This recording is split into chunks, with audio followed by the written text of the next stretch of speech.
మాతృదేవో భవ. నేను మీ శ్రీధర్. నా నెంబర్ కింద స్క్రోల్ అవుతూ ఉంటుంది. మీకు జాతకపరమైనటువంటి సమస్యలు ఏమైనా ఉన్నట్టయితే మమ్మల్ని సంప్రదించవచ్చు. గోచార ఫలితాలు అయితే ఇప్పుడు చెప్తున్నాము. దీని గురించి అయితే ఎవరు ఫోన్ చేయవలసిన పని లేదండి. ఇందులోనే అన్ని రాసులు చెప్పుకోవడం జరుగుతుంది. వాటిలో చూసుకోండి. జాతకానికి మాత్రమైతేనే మాతో సంప్రదించండి. ఇకపోతే ఇప్పుడు మనం చెప్పుకోబోయే అంశం ఏంటంటే మే నెలలో మే నెల 2025 సంవత్సరంలో ద్వాదశ రాశుల వారికి ఏ ఏ విధమైనటువంటి ఫలితాలు ఉంటాయి అనేటువంటిది తెలుసుకునే ప్రయత్నం చేద్దాం. అందులో భాగంగా మొట్టమొదట ఈ నవగ్రహాలు ఏ ఏ రాశుల్లో ఎక్కడ ఎన్ని రోజులు సంచరిస్తున్నాయి, వాటి వల్ల కలిగేటువంటి ఫలితం ఏంటనేది తెలుసుకునే ప్రయత్నం చేద్దాం. ఇందులో ప్రథమంగా రవి తీసుకున్నట్టయితే మేషరాశిలో 1వ తారీఖు నుండి 14వ తారీఖు వరకు మేషరాశిలోను, తదుపరి 15 నుండి నెలాఖరు వరకు వృషభంలోను సంచారం చేస్తూ ఉన్నారు. తదుపరి గురువు సంచారం తీసుకున్నట్టయితే మే 9 వరకు ఇక్కడ గురువు గారు వృషభంలో సంచారం చేస్తున్నారు. మే 10 నుండి మొత్తం మిథున రాశిలో సంచారం చేస్తూ ఉన్నారు. ఇంకా బుధుని కనుక మనం తీసుకున్నట్టయితే 3 రోజులు మీనంలోను, తదుపరి 28 రోజుల పాటు మేషంలోను సంచారం చేస్తూ ఉన్నారు. ఇంకా కుజుని యొక్క సంచారం తీసుకున్నట్టయితే నెల మొత్తము మనకి కర్కాటకంలో సంచారం చేస్తూ ఉన్నారు. ఇంకా శుక్రుడిని కనుక తీసుకున్నట్టయితే శుక్రుడు నెలంతా కూడా మీనరాశిలోనే సంచారం చేస్తూ ఉన్నారు. శని భగవానుడు కూడా నెలంతా మీనరాశిలోనే సంచారం చేస్తూ ఉన్నారు. రాహువును తీసుకున్నట్టయితే రాహు సంచారం 1వ తారీఖు నుండి 16వ తారీఖు వరకు మీనరాశిలోను, తదుపరి వక్రగతి కారణంగా కుంభంలోనికి అంటే వెనక్కి వస్తున్నారు. ఈ విధమైన సంచారం రాహుగ్రహ సంచారం ఉన్నది. ఇంకా కేతు సంచారం కనుక తీసుకున్నట్టయితే 1వ తారీఖు నుంచి 16వ తారీఖు వరకు కన్యా రాశిలోను సంచారం చేస్తున్నారు. తదుపరి వక్రగతి కారణంగా కన్య నుంచి వెనక్కి అంటే సింహంలోకి ప్రవేశిస్తూ ఉన్నారు. ఈ విధంగా మొత్తం గ్రహచారం అంతా ఈ నెలంతా అలా ఉన్నది. ఇప్పుడు రాశుల వారీగా మనం చెప్పుకున్నట్టయితే ఈ ఫలితాలు ఏ విధంగా ఉంటాయని. తులారాశి వారికి మే నెల 2025 సంవత్సరం గోచార ఫలితాలు ఏ విధంగా ఉన్నాయనేది సశాస్త్రీయమైన పద్ధతిలో తెలుసుకునేటువంటి ప్రయత్నం చేద్దాము. ఇక్కడ తులారాశి వారికి షష్టమ, పంచమ స్థానాలలో రాహుగ్రహ సంచారం జరుగుతోంది. మొట్టమొదట 6వ స్థాన ఫలితాన్ని చెప్పుకోవాలి. ఎందుకంటే ఆయన ఉన్నటువంటిది 6వ స్థానంలోనే. తదుపరి ఆయన చలనం 16వ తారీఖు నుంచి మళ్ళీ పంచమ స్థానంలో, ఎందుకంటే వక్రగతి కారణంగా అక్కడ జరుగుతున్నది కాబట్టి తర్వాతనే చెప్పుకోవాల్సి ఉంటుంది పంచమ స్థాన ఫలితాన్ని. ఇక్కడ మనకి 6వ స్థానంలో అంటే మేనంలో ఉన్నటువంటి 15 రోజులు కూడా మంచి శుభప్రదమైనటువంటి ఫలితాలన్నీ ఉంటాయి. ఆరోగ్యం బాగుంటుంది. అప్పులు విప్పులు ఏమైనా ఉంటే తీర్చేయగలుగుతాము.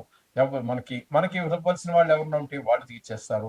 లేదా మనం కొత్తగా రుణం చేయాలనుకుంటున్నాము ఏదో శుభప్రదమైనటువంటి కార్యక్రమానికి, పిల్లల పెళ్లికో, లేకపోతే గృహ ప్రవేశానికో, ఇల్లు కొనుక్కోవటానికో, లేకపోతే స్థలం కొనుక్కోవటానికో, కారు కొనుక్కోవటానికో, ఓ మంచి పని నిమిత్తం మనం రుణాలు చేయాలని ప్రయత్నం చేస్తున్నాం. ఆ ప్రయత్నంలో సఫలీకృతం అవుతాము. తప్పకుండా ఆ పని కూడా నెరవేరుతుంది. ఈ విధమైన పరిస్థితులన్నీ కూడా 6వ స్థానంలో ఉన్నటువంటి రాహు 16వ తారీఖు వరకు మనకి ఆ పనులు పూర్తి చేస్తారు. తదుపరి ఆయన పంచమ స్థానంలోకి వస్తున్నారు. పంచమ స్థానంలోకి వచ్చాక ఆయన శుభప్రదమైన ఫలితాలు ఇవ్వజాలరు. ముఖ్యంగా పిల్లల మీద, చదువు మీద, ఆరోగ్యం మీద, వీటిలో చదువులో వెనకబడటము ఇట్లాంటి విషయాల మీద అన్నింటిలో కూడా వెనకబడి మనం చెప్పుకున్న విషయాలన్నింటిలో కూడా వెనకబడటం జరుగుతూ ఉంటుంది. కొన్ని దెబ్బలు తగిలించుకోవటం లాంటివి కూడా జరిగే అవకాశం ఇక్కడ మనకి 5వ స్థానంలో జరగడం పిల్లల మీద ప్రభావం చూపిస్తుంది, చెడు ప్రభావాన్ని చూపిస్తుంది. ఈ విధంగా రాహుగ్రహ యొక్క సంచార ఫలితాలు ఉంటాయి. ఇకపోతే షష్టమంలోనే 6వ స్థానంలోనే శని భగవాన్ యొక్క సంచారం అంతా జరుగుతోంది.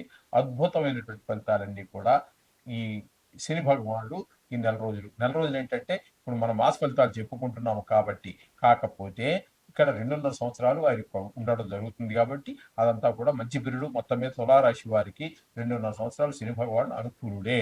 అందులో సందేహమే లేదు. ఇక ఈ ఈ ఆరో స్థానంలో ఉన్న కారణంగా ఆరోగ్యం బాగుండటము, అలాగే రుణాలు అవి ఏదైనా ఉన్నట్టయితే తీర్చేయగలగటము, ఫైనాన్షియల్‌గా, ఆర్థికంగా బాగా నిలదొక్కుకోవటము, ఇట్లాంటివన్నీ కూడా మనకి శని భగవానుడి యొక్క ఆరో సంచారం వల్ల లభిస్తూ ఉన్నాయి. ఇకపోతే బుధుని యొక్క సంచారం ఒక 3 రోజుల పాటు ఆరో స్థానంలోను, తదుపరి ఏడో స్థానంలోను జరుగుతోంది. ఈ 2 స్థానాలలోనూ కూడా 3 రోజులు పెద్ద లెక్క పరిగణలోకి తీసుకోవాల్సిన పని లేదు కానీ చెప్పుకోవాలంటే చెప్పుకోవాలి. అంచేత 6, 7 స్థానాల్లో బుధుడి యొక్క పరిపూర్ణమైనటువంటి అనుగ్రహం మనకి ఈ తులారాశి వారి మీద కనబడుతుంది. ఇకపోతే ఇక శుక్రుడు 6వ స్థానంలో నెల రోజుల పాటు ఉన్నారు. ఇక్కడ శుక్ర భగవానుడు మాత్రం అనుకూలమైన ఫలితాలను ఇవ్వజాలడు. శుక్రుడు 6వ స్థానంలోను, 7వ స్థానంలోను సంచారం ఎప్పుడు కూడా శుభప్రదమైన ఫలితాలు ఇవ్వదు. ఇప్పుడైతే మనకి 6వ స్థానంలో ప్రయాణం చేస్తున్న సంచారం జరుగుతోంది కాబట్టి ఈ నెల రోజులు కూడా ఆయన శుభప్రదమైన ఫలితాలు ఇవ్వరు. ఇక్కడ మీకు సినిమా రంగంలో వారికి, టీవీ రంగంలో వారికి, ఈ సోషల్ మీడియాలో వారికి, అలాగే షేర్ మార్కెట్లో పెట్టుబడి పెట్టేటటువంటి వారికి అనుకూలమైన ఫలితాలను ఈ శుక్ర భగవానుడు ఇవ్వజాలడు. అంచేత షేర్ మార్కెట్లో పెట్టుబడి పెట్టేవాళ్ళు కొంచెం చాలా జాగ్రత్తగా ఆలోచించండి. ఈ నెల రోజులు ఊరుకోవటమే మంచిది. తదుపరి ఏడులోకి వచ్చాక కూడా అంత అనుకూలమైన ఫలితాలు ఉండవు కానీ అప్పుడు ఫలితాలను బట్టి అప్పుడు చెప్పుకుందాము. ఇప్పుడు ఈ నెల రోజులు షేర్ మార్కెట్లో దాని దగ్గరికి వెళ్లకుండా ఉంటేనే మంచిదని నా అభిప్రాయము. నా అభిప్రాయం కాదు, శాస్త్రకారుల అభిప్రాయం కూడా ఈ విధంగానే ఉన్నది. అలాగే కళాకారులకి ఎవరికి కూడా కొంత అనుకూలమైన కాలము కాదు. టీవీ రంగంలో వారికి, ఈ సోషల్ మీడియా వారికి, సినిమా రంగంలో వారికి కూడా మంచి ఫలితాలు అయితే రావండి. ఇక్కడ ఈ విధమైన ఫలితాలని ఎదుర్కోవచ్చు. ఇకపోతే రవి యొక్క సంచారం 7, 8 స్థానాల్లో సంచారం జరుగుతోంది. 7వ స్థానంలో అంటే మేష రాశిలో ఒక 14వ తారీఖు వరకు జరుగుతోంది.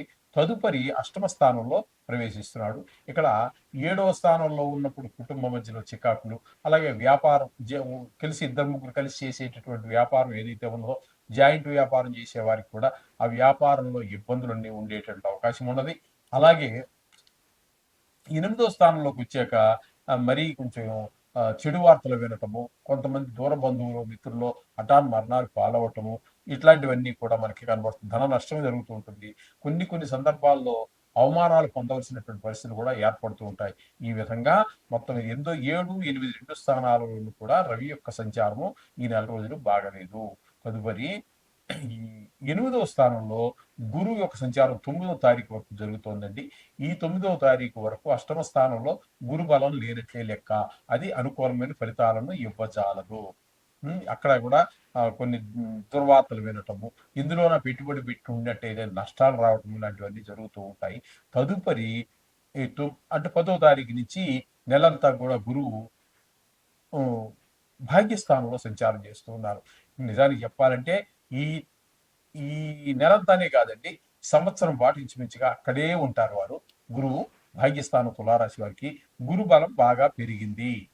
వీరికి ఈ గురుబలం ద్వారా అవివాహితులు ఎవరైనా ఉన్నట్టయితే వివాహం చేసుకోవాలని, అది స్త్రీలు కావచ్చు, పురుషులు కావచ్చు, ఎవరైనా సరే వారికి అనుకూలమైన ఫలితాలు వచ్చే అవకాశం ఉంది. పిల్లవాడికి పిల్ల నచ్చిందని చెప్పటమో, లేకపోతే పిల్లాడు నచ్చాడని చెప్పి వాళ్ళు అంగీకారం తెలియజేయటమో, తాంబూలాలు పుచ్చుకోవటం, వివాహం అయిపోవటం, ఇట్లాంటివన్నీ జరిగే అవకాశం మనకి వివాహ విషయంలోనూ, అలాగే మిగతా మంచి సౌఖ్యం, అన్ని సుఖాలు అనిపించడానికి కూడా ఈ గురువు చాలా సహాయ సహకారాలు అందజేస్తూ ఉంటారు తులారాశి వారికి. తదుపరి దశమ స్థానంలో కుజుని యొక్క సంచారం జరుగుతోంది. దశమ స్థానంలో కుజుని యొక్క సంచారం అంత అనుకూలమైన ఫలితాలు ఇవ్వజాడు. వృత్తిపరమైనటువంటి, ఉద్యోగపరమైనటువంటి, వ్యాపారపరమైనటువంటి ఎవరో ఒకరు ఏదో వృత్తి చేస్తూనే ఉంటారు కాబట్టి ఆయా రంగాల్లో వాళ్ళకి ఇబ్బందులు తప్పకుండా కలుగుతాయి ఈ కుజుని యొక్క ప్రభావం వల్ల. ఇకపోతే కేతు యొక్క సంచారం చెప్పుకోవాలంటే వ్యయస్థానంలో ఒక 16 రోజులు, తదుపరి ఒక 15 రోజులు ఏకాదశి స్థానంలోనూ సంచారం చేస్తూ ఉన్నారు. వ్యయస్థానం అంటే ఇక్కడ మీకు కన్యారాశి.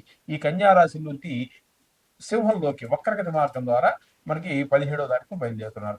ఆ వక్రగతి ద్వారా ఏకాదశంలో ప్రవేశించినప్పుడు ఆ నెలంతా కూడా మనకి చాలా చక్కటి ఫలితాలన్నీ, ఇంకా చెప్పాలి అన్నట్టయితే ఒక సంవత్సరంన్నర పాటు ఈ కేతు మీకు అనుకూలమైన ఫలితాలను తులారాశి వారికి అందజేస్తారు, అందులో సందేహమే లేదు.